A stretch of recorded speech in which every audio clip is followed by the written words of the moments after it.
So without further ado, I would like to introduce our next two presenters. We're going to be looking at the VA benefits and resources. We've got Christina Savage and Heather Neves. Christina is a licensed clinical social worker and has worked at the VA Connecticut healthcare system since 2014. And she is the transition care manager.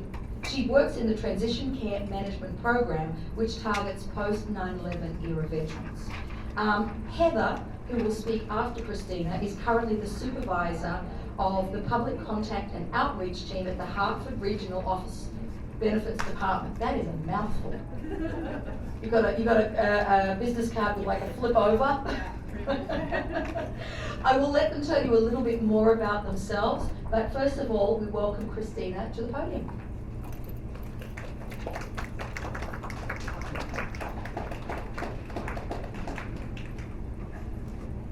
No problem. Thank you. Good morning. So again, my name is Christina, and I'm going to kind of give you the VA 101, much similar to how you had the military 101. The VA is a huge system, so I'm going to kind of run through a lot of the common questions we get from the post 9/11 veterans and students, just about different programs, and also for your own understanding of what's available. Did I tell you next slide? Okay. All right, so one of the misconceptions is when you think of the VA, it is broken into three different parts. You have the healthcare system, that is a healthcare benefit to veterans. Not every veteran may be eligible to access healthcare, but that's the system I work in. Then you have benefits that goes with the compensation, the disability pay, everything Heather's going to be talking about. And then the third piece is the National Cemetery. So when you think of the VA, these are all the healthcare locations, just so you have a clear view of where everything is located. West Haven is the main medical center. That's a 24-hour, 7 days a week hospital. So the emergency room, both the medical and psychiatric emergency rooms are there.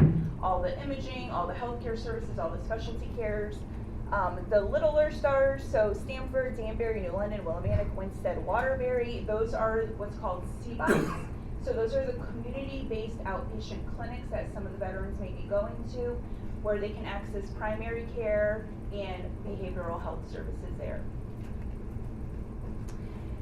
So I wanted to make sure I talked to you guys about the vet centers, because that's another component of the VA and a resource for veterans. So I have Craig, who's actually with the Hartford Vet Center, who's going to go over the location, the eligibility, and the services provided there as well.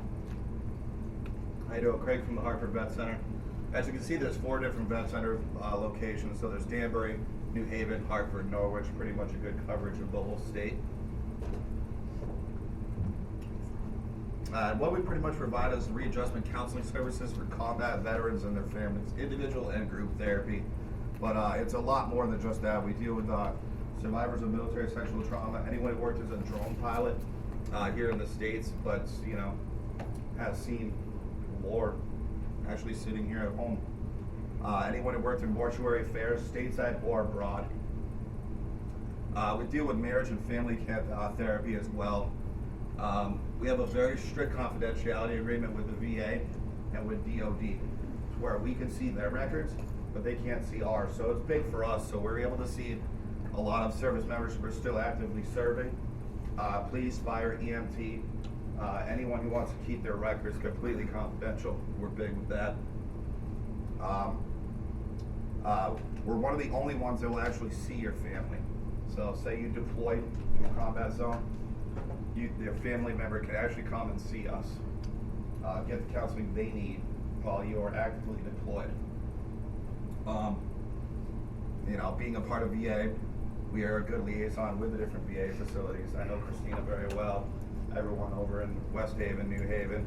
So anything you need help with claims, getting hooked up with VA services, if you want to come right, talk about it, we're here for you. But we do a lot of specialty therapies as well. Tai Chi, yoga, Qigong. We go hiking groups. I want to start a golf group. I'm actually going to get that going. Just something so we can get the guys out, talking, get the camaraderie, the brotherhood back, get them back, physically, mentally. Try to be a little bit different. A lot of different evidence-based stuff. So we do like EMDR, a lot of different therapies that you know, that have been proven throughout the years to work. We do it. Pretty much already explained this right here, but you know, help you with your 1010 EZs, getting you hooked up with VA medical and everything. Another big thing is discharge doesn't matter. It can be an OTH discharge, bad conduct discharge. As long as you served in a combat zone, you are eligible for services, period. Oh, go back. Thank you. Like, what do I add? I wanted to make sure, thank you, Craig, that the vet center was highlighted, because that's, I would say, sometimes a missed resource opportunity for younger veterans and their families. So like how we were discussing earlier with the guard and a reserve component, one of the barriers coming into the VA is just that. They're still presently serving, or they're trying to get you know, law enforcement jobs like Craig was speaking about, so they don't want certain things in their medical record, just in case the DOD accesses that, or what their disabilities are. So going to the vet center really highlights that confidentiality and a support for you guys working with the veterans. So just to also touch on eligibility and enrollment, I won't go through this all, but there's a lot of ways that a veteran can enroll to determine their healthcare eligibility.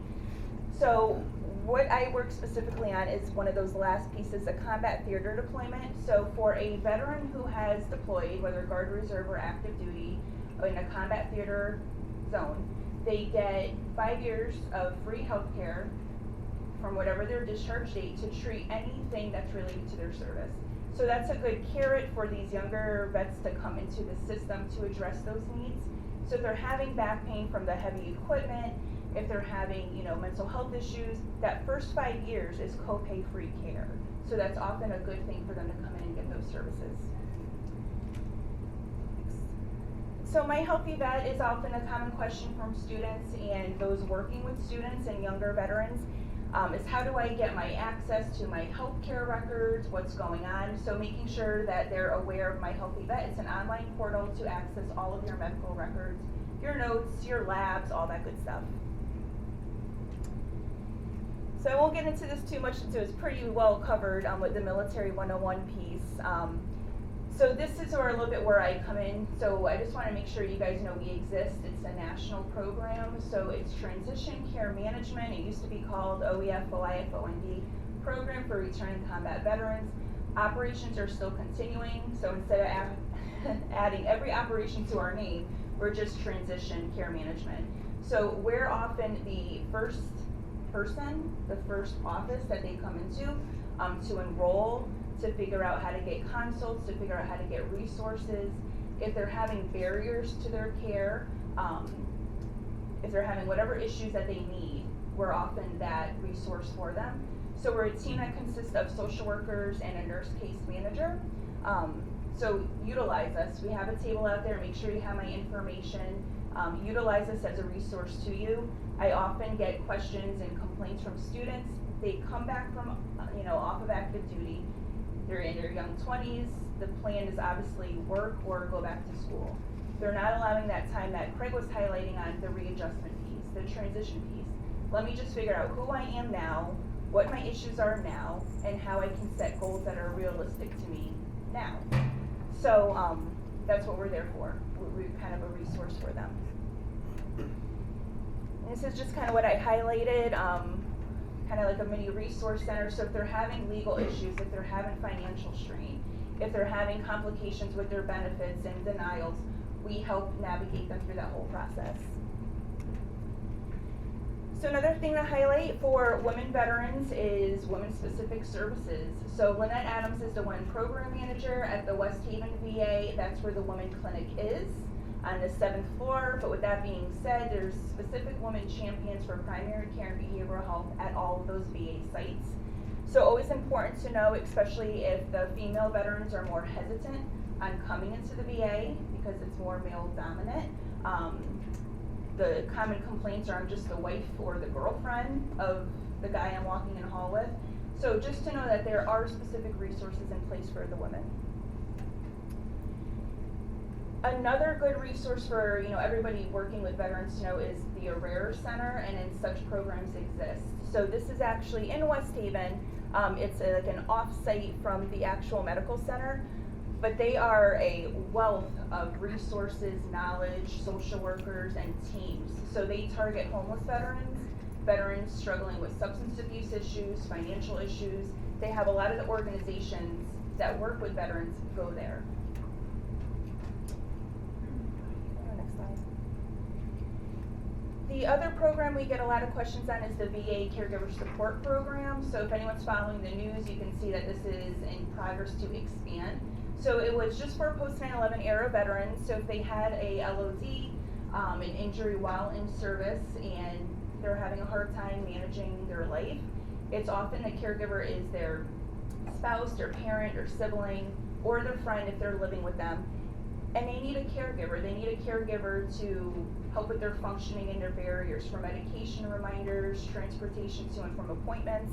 So this program does exist for those veterans who are struggling with their transition.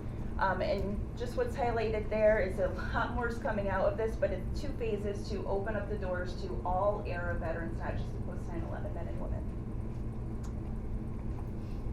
So talking about other programs, TCM, that's me, environmental and military health exposure, so that's often related to burn pits.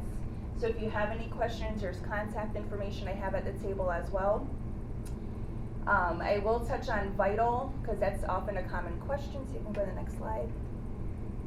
So has anybody ever heard of VITAL or worked with VITAL, or is this completely new?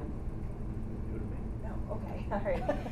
So this used to be bigger a couple years back, and in a position cut, so it's not a national program. It's not offered at every VA in all states, but it is with Connecticut. So Richard Gorman is the tech. So what's important to know within the school system is younger vets need psychoeducational testing. They might have learning disabilities, cognitive delays. Their memory is not what they used to be, especially with PTSD or TBI issues. So making sure you can do a referral, it's no cost to the veteran for psychoeducational testing, which I hear in the community can be pretty costly. So they'll do psychoeducational testing, they won't diagnose, but they will help formulate a plan. They'll work with the school accommodation office to make sure if they need longer test time, whatever accommodations that they need, they will help coordinate and advocate for that veteran. So it's not well known, obviously no one raised their hand, but it exists and it's a great resource to make sure that you know about. So the last program I wanted to make sure that was highlighted was suicide prevention. Is Jessie? Oh. So this is Jessie Loss. She's one of our coordinators for Connecticut, just to make sure you guys all know how to access. Thanks. Hi everyone. So my name is Jessie Loss. I'm a licensed clinical social worker. I'm part of the suicide prevention program for the VA. We're part of a 3-person team. Myself, I'm based in West Haven, as I mentioned, my colleague in Newington, and we have a recent addition to the team, Karen O'Brien, who's in the back, who covers our community-based outpatient clinics. So we recognize that suicide prevention is the top clinical priority for the VA, and a large part of our role is interfacing in the community with systems, stakeholders, and partners all working together to prevent suicide. And we also work within the VA and all the subsystems in the VA to work with veterans who might be going through a period of crisis and are struggling. And we work to ultimately break down barriers to care. And so I just want to tell you a little bit about the Veterans Crisis Line in detail, because it is a well-used resource. It is a subset of the National Suicide Prevention Lifeline. It began in 2007, and since its inception, it's received close to 4 million phone calls. It's used so much that they had to build a 3rd call center. So there's 3, one located in Canandaigua, New York, one in Topeka, Kansas, and one in Atlanta, Georgia. So we encourage any service member, any veteran, any family member, friend, or caregiver of a veteran to reach out at any time of the day or night. The person does not have to be in a suicidal crisis to reach out. In fact, one of our goals is reaching veterans and their families before they get to that point of crisis. So what happens is the initial call is made to the National Call Center. The responder checks in with the veteran, provides support, and then a local consult is generated to our office and we provide a follow-up contact within 24 hours, just to provide that additional layer of support, connection to service, whatever it is that that person needs. We're also available to provide training, whether it's in the university systems or other systems of care that you might be working with or representing. So please stop by our table, grab a business card, and we'd love to start that conversation with you. So thank you. All right, now I'll give it to Heather, who's with the VBA. And again, there's a lot of resources through the VA, so make sure you stop by, take our contact information. If you want things sent to you electronically for brochures or contacts, feel free to let us know that as well. All right, so I'm Heather. I'm a supervisor over in the Newington office. We are on the 4th floor. You have to go through security there. People don't get confused when they go in the hospital. But we are not part of the hospital, but we rent space out of there.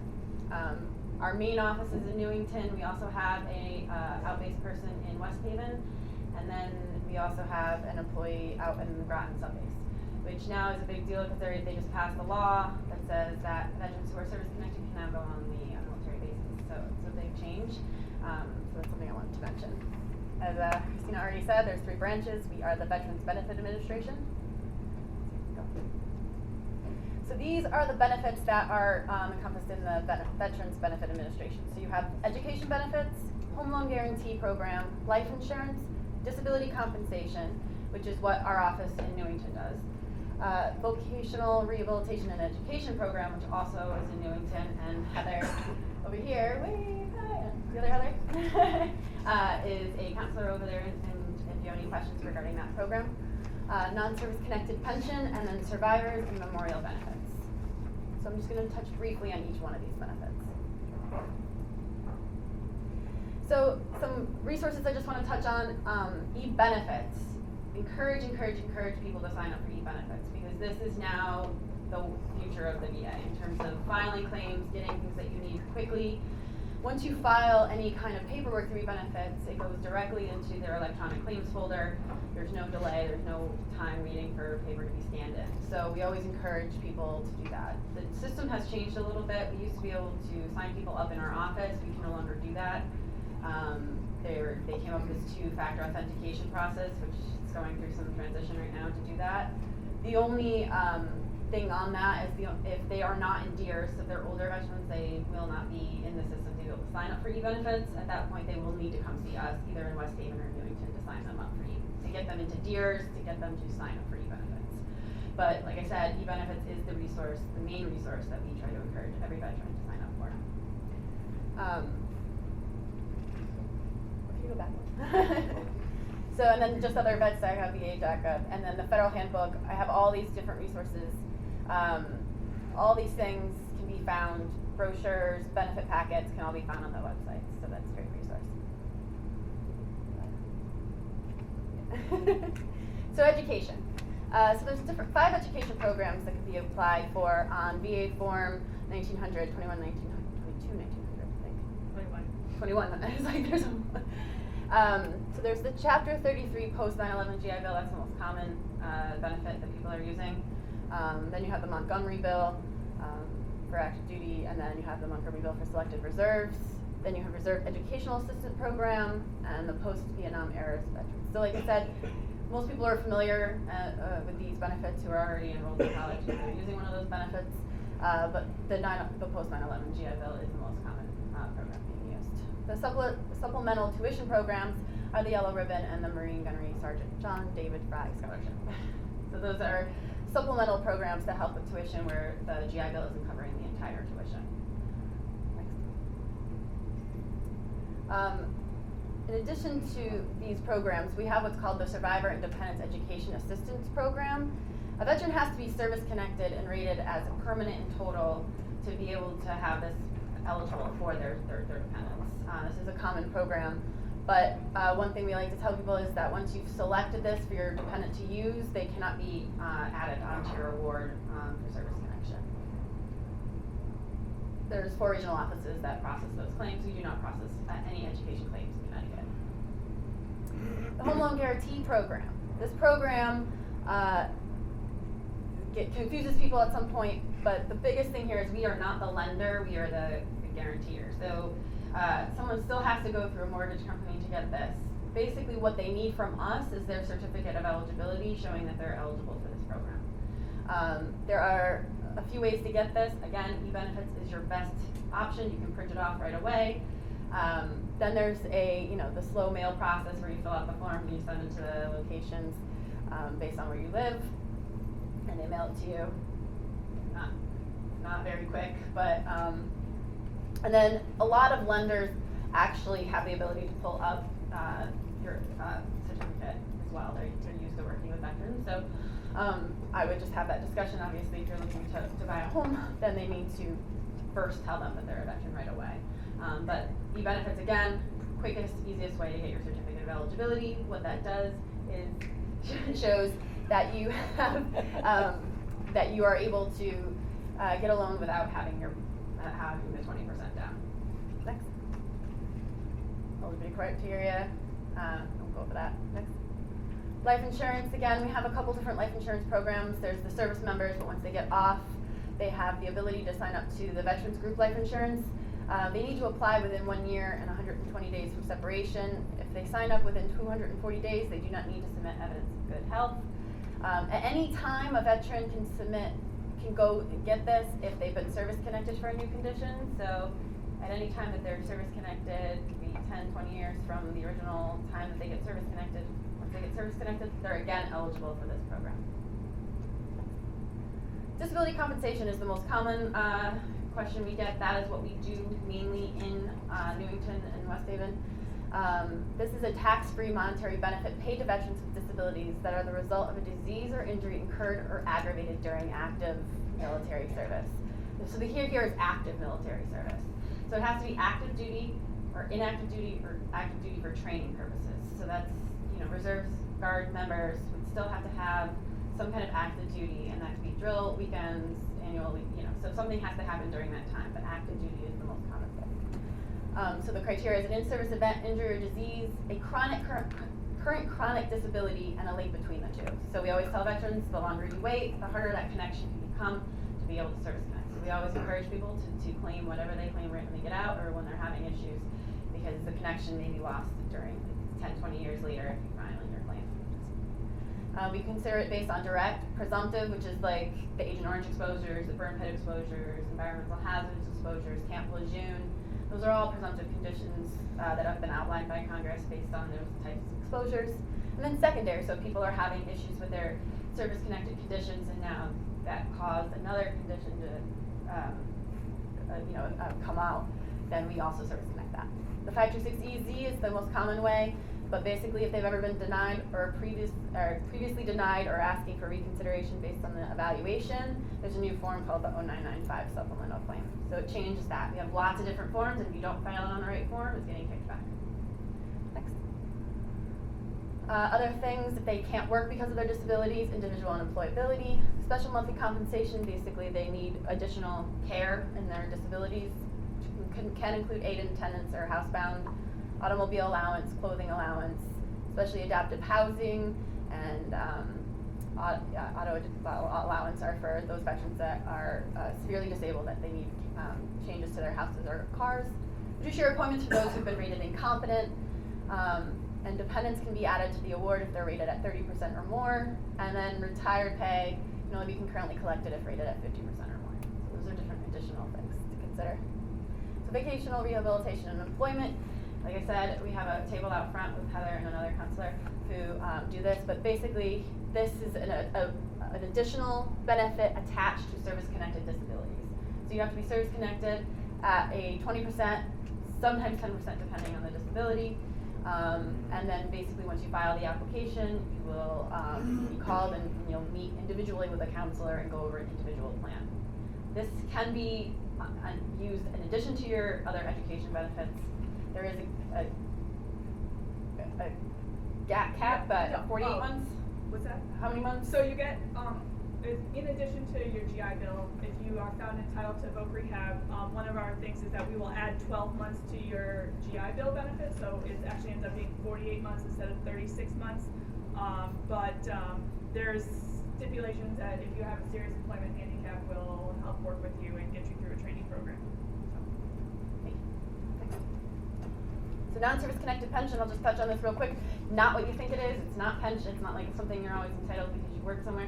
It is an income-based program. It's a welfare program, basically, to get people above the poverty line. So that's a big misconception on this. But basically, you have to have 1 day and more time service, disability if you're not older than 65, that prevents you from working, and you have to be below the poverty line income. And that goes up if you have dependents and if you need aid in attendance. But basically, you have to be below that to qualify for this program. Survivor benefits. This is something we do very often. We just tell people tell their loved ones if they do pass away, if they're a veteran, to just come see us because these can get very complicated applications. But basically, if they are died from a service-connected condition or are service-connected at 100% for 10 years or more, then the surviving spouse or children may be entitled to some of that benefit that they've been receiving. There's also survivor's pension, which is similar to the regular pension, which is an income-based program for survivors. And so even though the National Cemetery is a separate department, we do help people fill out other memorial benefits. So the burial allowance, which would go to the person who paid for those expenses. Burial flags, which we have in our office if people need those. And burial headstone and markers. Really quick view of all our benefits. Is there any questions?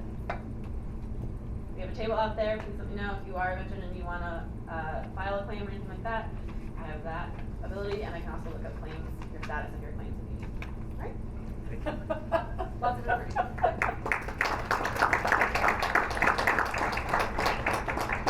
Thank you, Heather. That's really hard to get all of that into a half-hour slot. So the concept is we will continue the conversation. We just wanted to give you a taste of understanding that the VA is an incredibly complex beast. And it's having people like Christina and Heather that will help you navigate the system. And part of today is helping you to put a face to a name so you can make a call and you can ask how these individuals can help you to navigate your students or the individuals you're trying to help through the system. I want to just take a moment, first of all, to remind you as we go, you have your evaluation sheet. Did you fill it out as we go? Because you're going to leave that with me before you leave.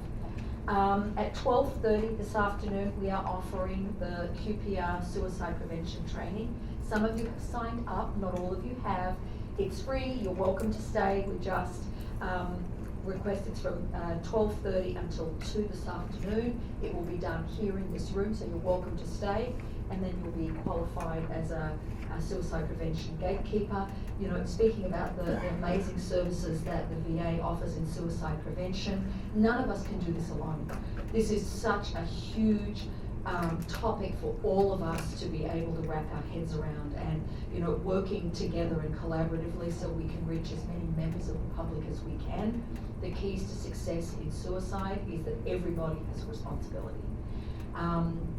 Resilience Grows here in the past 4 years has trained 3,500 gatekeepers, and we know for sure that we've saved 46 lives. So that's huge. I mean, it is a very small drop in the ocean, but it's a beginning, and every one of you have a role to play in that. So I encourage you, if you haven't been gatekeeper trained and you can stay till 2:30 this afternoon, please stay and complete the training.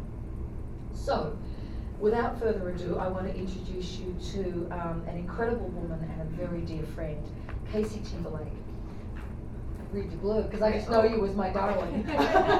And that's really not going to cut it for you guys. So, Casey is the spouse of a combat injured Marine, and she spent 8 years working with families of Marine Special Operations Command and the Defense and the Veterans Brain Injury Center while she was stationed in North Carolina.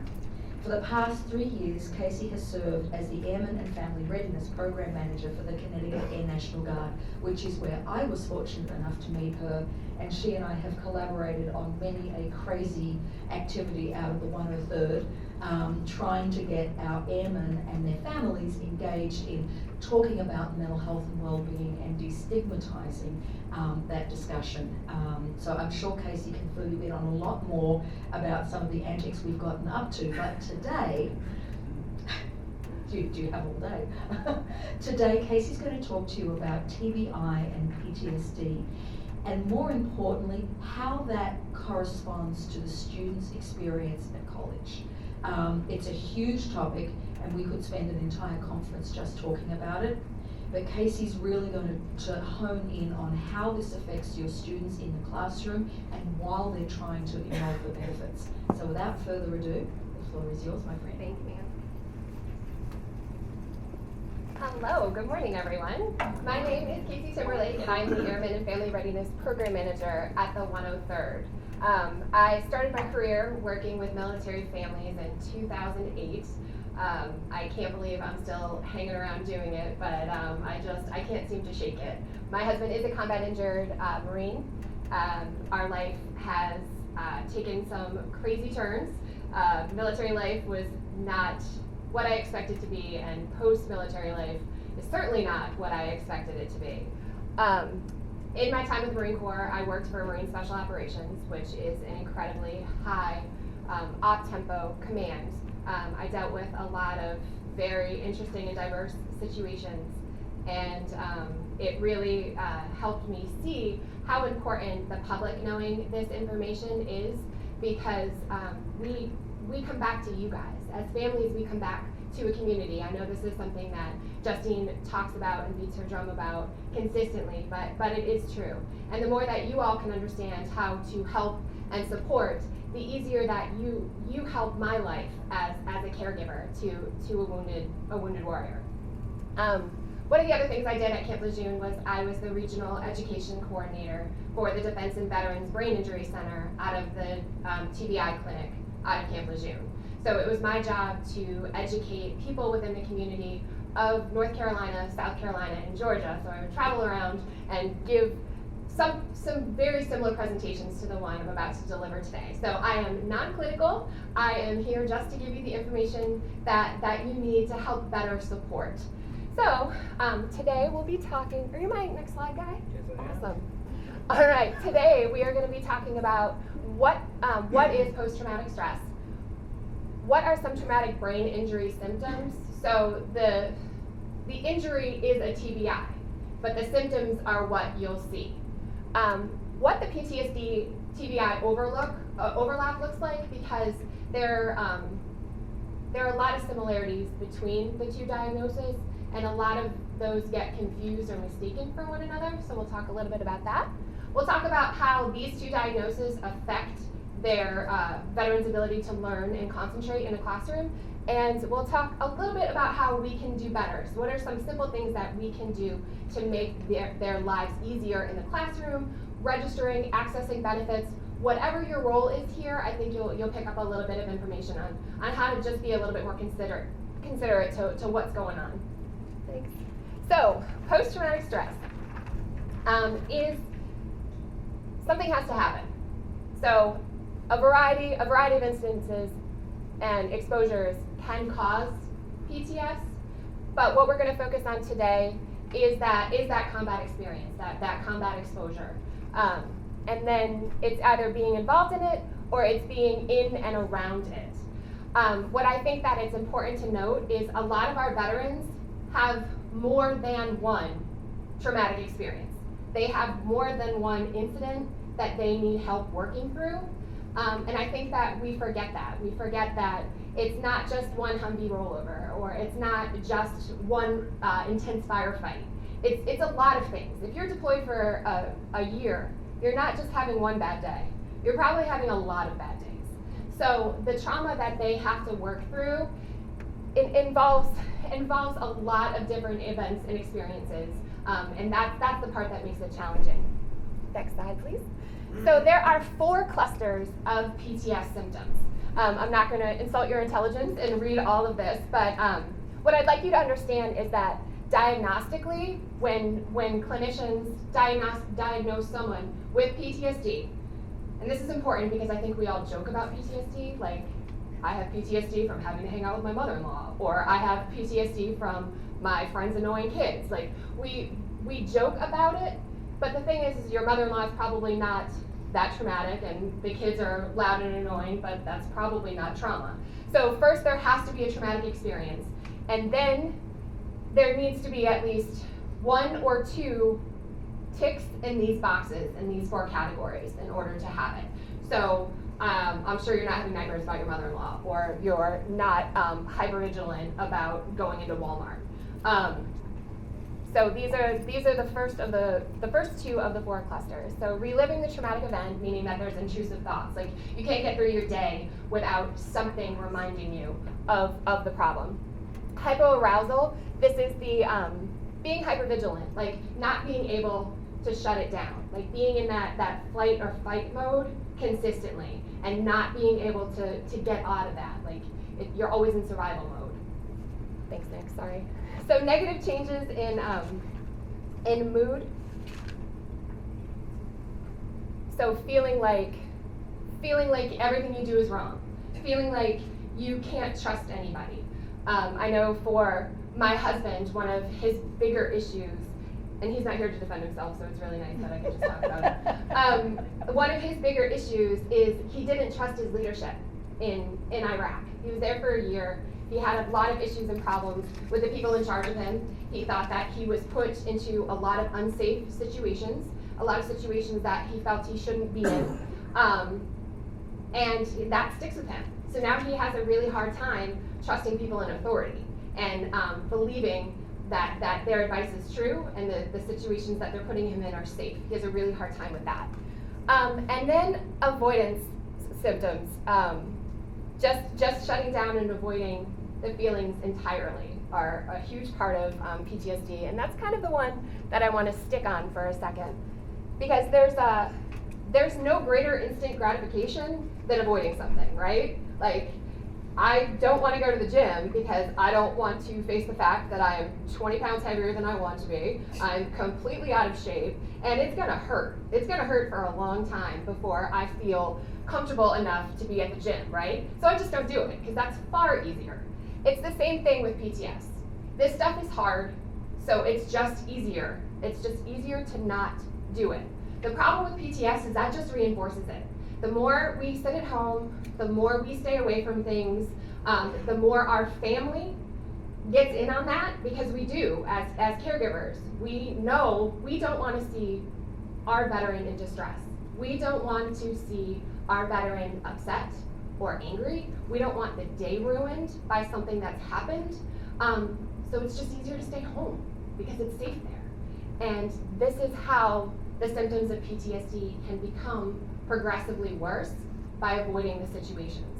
So a lot of the therapy that they do at the VA teaches them how to avoid avoidance, how to challenge themselves, to be out in public, to go to Walmart, to trust people. And I think that's really important for you guys to know as faculty and staff who work with veterans, is for a lot of these veterans, this is huge.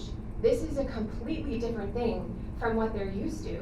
And this might be how they're avoiding avoidance. They're coming to school. They're trying to get involved in the community. They're joining the Oasis Center. Like, they're putting themselves out there when this is, the avoidance is what they want to do. Does that make sense?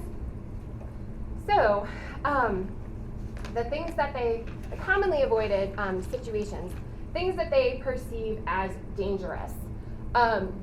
My husband, one of his triggers is debris on the side of the road, trash on the side of the road. Freaks him out. And it's because he spent so much time scanning for roadside bombs as they drove in convoys that anything, plastic bag, monster can, anything on the side of the road triggers him. He gets very nervous to the point where he doesn't really like driving. Driving is not a happy time for him. So the triggers could be completely innocuous things. The other thing that I want to talk about too is families help with this. Like I said earlier, it's just easier if we all stick in it together. And so when we talk about treatment, or we talk about the veterans themselves getting help, we also want to make sure the families are understanding too, and their role in how we help with avoidance. In my house, I am in the VA Caregiver program, so I'm considered my husband's caregiver. And that means that I'm the one making sure he remembers to go to his appointments. I'm the one who is paying the bills because he can't remember to pay them on time. So a lot of stuff is falling on me. So keep that in mind if you're dealing with spouses of veterans, that they're young. You know, when we say the word caregiver, we think of, you know, little old ladies helping their now Vietnam veteran husbands, but it's not the case. A lot of these veterans are younger, with younger wives, and I know I've got another, hopefully, 40 years of serving as my husband's caregiver. So it's a long time. You know, when we say the word caregiver, something completely different pops into mind. But you have women in their 20s who are serving as caregivers for their combat injured husbands. The good news is that treatment helps with all of this. My husband is actually very good at keeping up with the treatment that he needs, and he now says that there are more good days than bad days, and the good days feel better, and the bad days don't feel as bad. And I think that's important to remember too, is that this is a lifelong process. He's always going to have to check in. He's always going to have to stay on top of his mental health because it's very easy to slide. So it's important to continue to encourage the veterans that you work with to get the help that they need, because it's not just one appointment and done. It's got to be consistent over time in order to make a change. Thanks, Nick. So PTS is not the only problem. You will see a lot of depression, which can look a lot like PTSD. There's also anxiety, substance abuse disorders. Feelings of guilt and shame is huge. Justine and I talk a lot about moral injury, being asked to do things that don't jive with who you are as a person, and then how do you reconcile that for the rest of your life? How do you think about what you did in combat if you are not a person who behaves like that generally? And even the guilt and shame about what this has done to the family. How does this change the family dynamic? There's a lot of really bad feelings about that. I did this to you. Look what I've done to this family. So living with that. The aggressive behavior, I think the aggressive behavior is what we think of when we think of PTSD, and that's only just a small symptom of it. I know that there's this idea that they're all like erratic, gun-toting maniacs, and that's not what it looks like. To me, and in my experience, PTSD is very quiet. PTSD is very very internal. You know, there doesn't seem to be a lot of external nonsense. It seems like there's a lot of internal hate and turmoil instead of this outright aggression that we think that PTSD could look like. And suicidal thoughts is another part of PTS. The one that I want to talk about today as another symptom is TBI, or traumatic brain injury. That is the clinical definition of what a TBI is.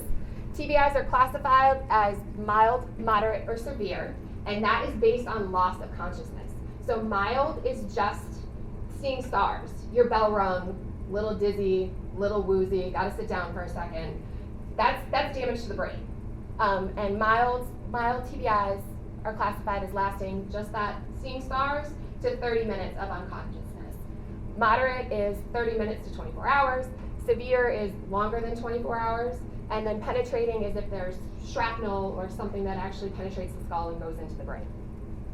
For the purpose of today, we're going to talk about mild TBIs, so that just that bell being rung, that light, woozy, dizzy feeling, because those are the most common within the Department of Defense. Thank you.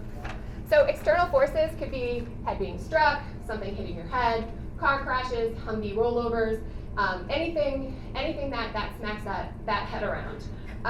The most common is when your head hits forward and the impact and the energy sends your head forward and then your head backwards.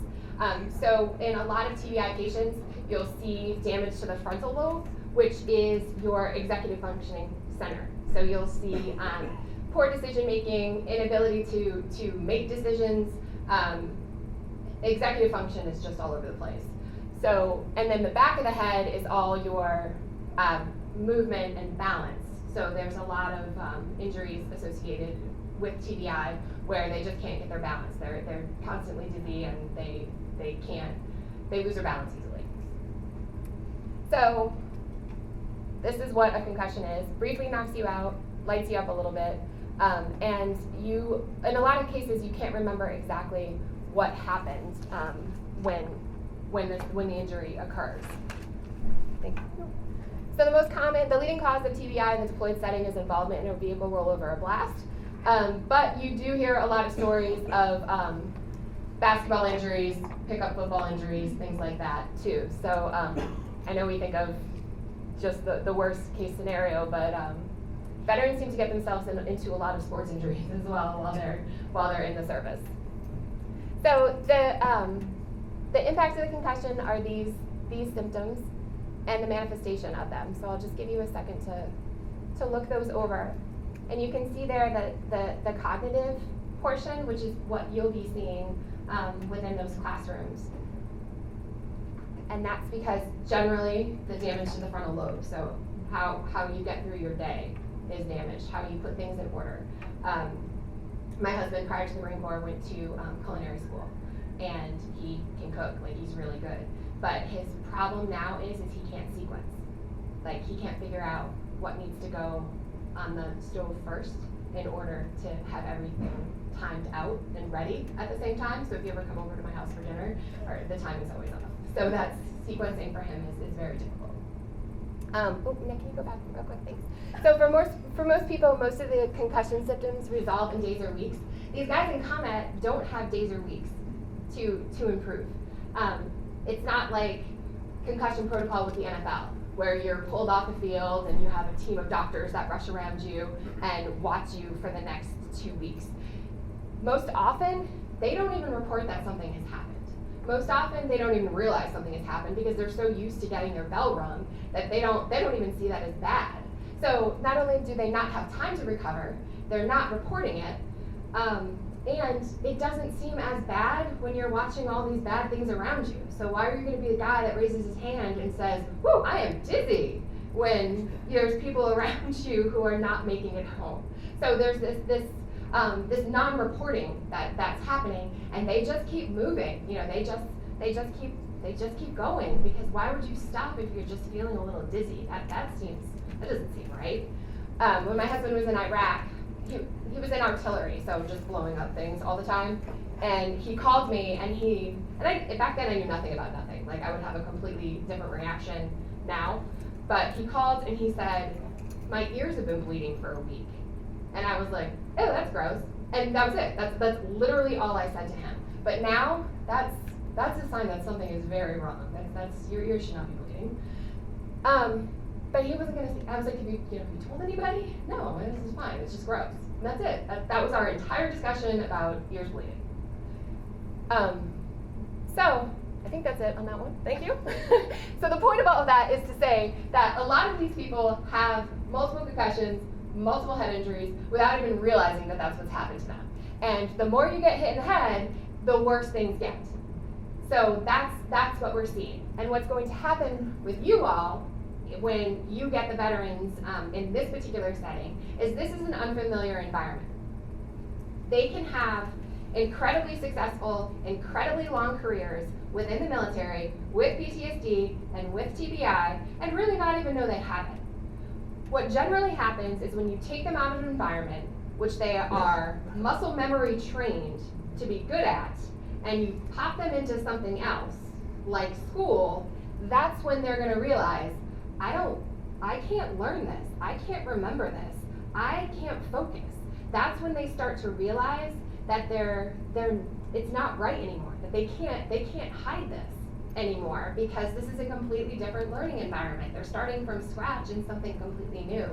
So on top of everything else that happens, you'll see a lot of frustration and self-doubt in the classroom, especially if this is the veteran's first foray into higher education, because there might be some realization that their learning style is completely different now, and that they need to make some different classroom modifications that they've never had to make before. Thank you. So this is my one of my favorite things to show. This actually lives on my refrigerator, so that I'm consistently reminded that what the symptoms that he exhibits are not entirely his fault, that there's actually a diagnosis there and he's not just being a lazy husband or whatever my complaint is of the day. So that lives there, and it's my favorite thing to hand out because I think it's important that that we see the differences between the two, but also the similarities. And we can't treat one or the other without first treating those overlapping symptoms, those things in the middle that make it really difficult to see everything else. So being able to help with sleep or the anxiety and the depression starts to clear up the other symptoms so we can start working on those a little bit more diligently. Does that make sense? So cognitive health. When you've got all this stuff going on, when you're not sleeping, when you have PTSD or TBI, most of these guys, because of their depression, they're not eating right, they're not exercising, and they're in chronic pain. I think Christina and those folks talked a little bit about the just carrying those backpacks, lugging all that gear, the arthritis issues, the knee issues that are just chronic. When you have all of this going on, how do you think? Like, where do you even start? I mean, how do you stay focused? How is your concentration even there? So what we see is the skills most often impacted the first one is the attention. So selective attention. You and I are having a conversation, there's a ton of background noise, but I can block out that background noise and just focus on what you're saying. That's selective attention. Divided, so flipping back and forth between two different tasks and doing both those tasks equally as well. Sustained attention span, doing one thing for a longer period of time. That's affected. And then alternating between different tasks, different expectations, different types of work is very challenging. And then memory issues. Not being able to learn that new information, not being able to recall, and not having the ability to forward think, to remember what to do. So you can see how in the classroom, if you were a professor, this would probably be really frustrating to have a student who is having these types of issues in the classroom and you not realizing that this could be what it is. So cognitive issues, most reported by veterans, having to reread things, trouble with learning people's names, mind wandering, easily distracted, losing train of thought, forgetting an errand or a task, or forgetting appointments. So what can we, I think that's my next slide, what can we do better to help these students in the classroom? What are some things that come to mind in how you could better support them in the classroom? Do you guys have any ideas? Create veterans awareness at the school. I'm sorry, one more time? Create veterans awareness at the school. Yeah, definitely. Hosting things like this to make sure that everyone's on board with these issues and problems. You guys have anything else? Oh, nice. Oh, you got it? Sorry. You lead. Oh, I didn't know there was a parking lot. You lead, I ride. That's great. So, hosting things like this. So I'll give you guys some hints. Pointing them in the right direction. Sending them to the veteran service offices, making sure that they understand that they can use the disability services coordinator. That one is huge because with that office, they can get extended test taking times. They can get permission to take a test in a different, more quiet location. With the colleges that I worked with in North Carolina that had incredibly high veteran populations, some of the veterans were allowed to come into the room before the class actually started so they could pick their seat in the room as to where they would feel comfortable, whether it was the very last seat in the back corner or whether it was up front. Using disability services, you can also get modifications for the classroom and tools for the classroom through the VA, whether it's those smart pens, right? Thank you. So making sure that they know that there's things out there that can help them in the classroom that the college provides. Showing an active interest and concern, solely promoting involvement in community engagement. I think this one is huge because veterans want to be a part of something bigger than they are. That's why they joined the military in the first place. So when they come out into the community, they're looking for that too. How can I give back? How can I get involved? But remember, we talked a little bit about avoidance and how there's a block there. So helping them work through that block instead of pushing them through that block. Believe me, they will show up when they're ready. Justine will talk about this all the time. When they are ready, they will come. We just have to be consistent. Respecting their experiences. They have been through things and in situations that you can't even imagine. And they have a ton of life experience. Respect that in the classroom. Don't think because you are the authority because you have the clicker, you know everything. Respect what they have to offer in the classroom. Allow longer times to process. This one was a big for me in my household because I put things together very quickly. My husband, PTSD, TBI, chronic pain, does not. So if I throw something challenging or difficult at him, something that he needs to think about, I can't expect an answer right now. He will think about it and he will come back to me when it's ready, and that's a really hard life lesson for me. But it has changed a lot of things, giving him that opportunity to think in a quiet space and on his own time. And that's different too in a classroom, right? Like, we don't allow for that. We want the answer right now. So just being better about that. Using prompts, sticky notes, calendar reminders, apps on the phone, things like that. When we see somebody on their phone, we always assume that they're texting, but that might be the veteran's tool to how they remind themselves what they need to be doing and where they need to go. There will be bad days, there will be bad weeks, but being there for them and supporting them through that is really important. Don't throw the baby out with the bathwater if there's a bad week, right? Transitions and changes in the unexpected are hard. There's probably going to be a change in behavior from week 1 of classes to week 5 of classes. Anything that's new, anything that's different, hard to work through.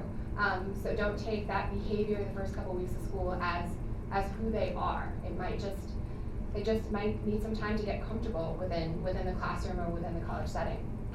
Until you've established a relationship, don't put them on the spot. Don't call them out in front of a group of people because they already feel that everybody hates them and everybody's judging them, and now you're doing it too. And then provide encouragement for a safe space to grow. Letting them heal, letting them work through what's happening. My husband was actually a student here, and this place did great for him in terms of making him feel comfortable and allowing him the opportunity to get involved with Justine and her crew, and she's been consistent, and that's really made a lot of difference in his life. So continue to offer that because I think you guys are doing it well here. But do you all have any questions for me? Yes, sir. What about maybe workshops for the non-veteran student body? We talk about the teachers and professors, but Yeah. make that veteran feel comfortable in the classroom, not as an equal. Right. And feel comfortable with the other student body. Do you guys have workshops for offering? I think she's writing it down. So Yeah, so I think yes. a no wrong doors for students is really important. Excellent. Yeah. Yeah, every quarter we run a workshop for faculty, and basically the topic is what you can expect if you have a veteran in your classroom. A lot of topics you went over. So That's we- every semester, did you say? every semester we do it for the That's awesome. faculty if they sign up for it. It's Which called college? Good Goodwood. one. Yeah, and could range from a dozen to 20 staff members, but invariably they'll be sitting there and there'll be an aha moment. Yeah. Aha. Yep.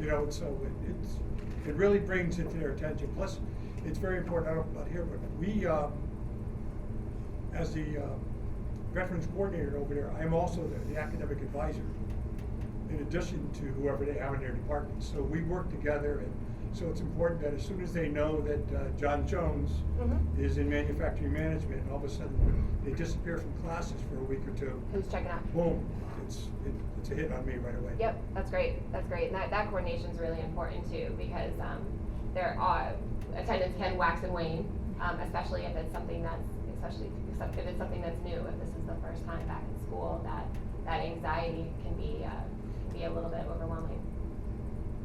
What else do you guys have? All right. Well, I'll be around all day if you guys have any questions. I appreciate your time and attention, and thank you for all that you do.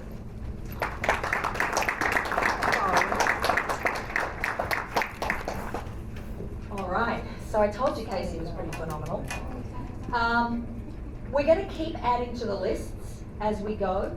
But picking up on the safe space, there's a very special lady who resides here at Tunxis Community College. And anyone who's been a student at Tunxis Community College and is a veteran knows and loves her as kind of like the dorm mama. Karen DeBarre is a force to be reckoned with when it comes to fighting for veterans. Yep, they're all nodding their head in the background. When it comes to fighting for veterans' rights and veterans' needs. For those of you that have not been to Tunxis before, I strongly advise you to pop your head into the Oasis Centre, which is behind us, before you leave, and that you talk one-on-one with Karen.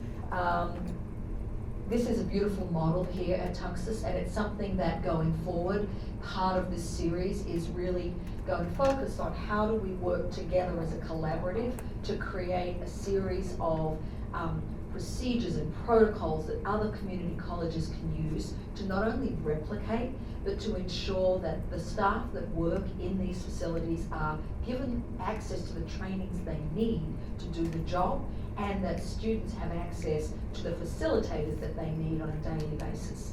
So, Nick, I'll ask you just to click to the next slide and hit play on the video.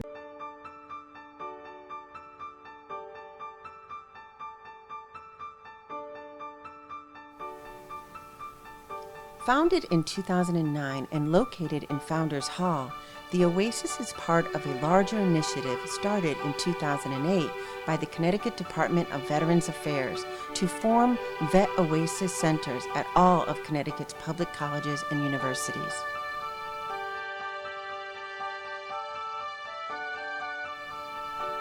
In the beginning, Karen DeBarre, who is an advisor for Tunxis' Veterans Club, provided sandwiches for the veterans a few times a week. It didn't take her long to realize that many of the vets had even greater needs, since many of them were struggling financially and emotionally. In an attempt to do even more, she began her own fundraising efforts, which have grown significantly over the past few years. She organizes on-campus social events for the veterans, as well as off-campus volunteer efforts, such as the Nat Pro Adventure Race, and fundraisers that benefit the Wounded Warrior Project. One of the reasons I'm here tonight is to say thank you to Tunxis for not only talking the talk, but walking the walk. Your Oasis, your classes, your outreach, your counseling are second to none in the state of Connecticut in welcoming home men and women who have served in uniform, men and women who have served in combat. Ariel Levin-Becker writes about the Veterans Oasis at Tunxis Community College in her article for the Connecticut Mirror. She states that each public college in Connecticut has a Veterans Oasis, which stands for Operation Academic Support for Incoming Service Members. But those who hang out at the Tunxis Oasis, and the professor who runs it, have made it into a center with a broader mission, an attempt to fill in the concrete gaps and less tangible needs that veterans would otherwise grapple with on their own.